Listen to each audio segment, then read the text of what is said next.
Cât timp ai pentru Dumnezeu și cât ai pentru tine? Cât ai făcut la alții rău și cât ai făcut bine?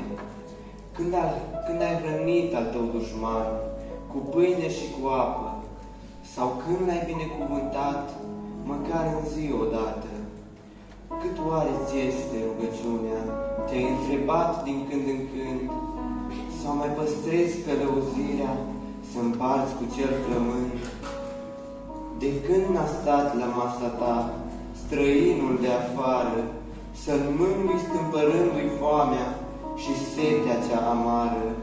Mai ai tu mâini să îmbrățișezi, sau ți-au rămas doar cioate, de nu mai poți îmbrățișa pe soră și pe frate?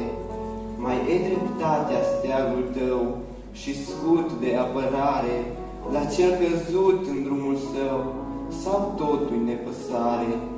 Mai sunt bolnavi în suferință, ce așteaptă mângâiere, și copilașii cei orfani, cuprinși de-a lor durere.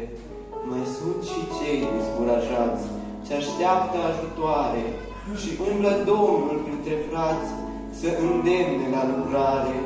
Te cheamă Domnul să lucrezi, cu dragoste și milă, nu murmurând ca să oftezi, lucrând mai mult cu silă. Îți spune Domnul să iubești, că-ți nu mai e iubire, pe unde oare să bovești? Călăuzit de fire, mai plânge văduva săracă și în taină te așteaptă. Dar nu te-ai dus când te-a chemat, a Duhului Sfânt șoaptă: acum de vrei să mă asculți, tu prinde-mă de mână, căci am o veste bună. Cunosc un drum anevoios, ce la Golgota duce, unde a fost Domnul meu Hristos, pe cea cumplită cruce.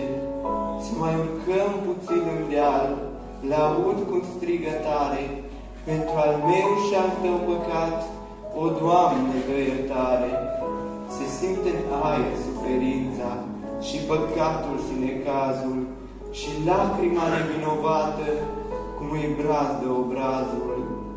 Se aud ciocanele cum bat în mâinile preasfinte, cum strigă cel nevinovat: o iartă-i tu, Părinte.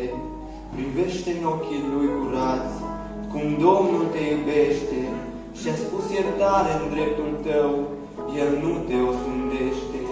Să îngenunchem înaintea Lui, cum milă îți spune: o Doamne, cât sunt un păcătos, te rog să-mi dai iertare.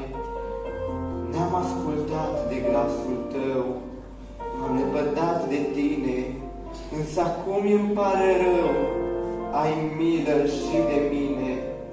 De astăzi eu mă pocăi cu întreaga mea ființă, și înaintea ta mă leg cu sfântă juruință.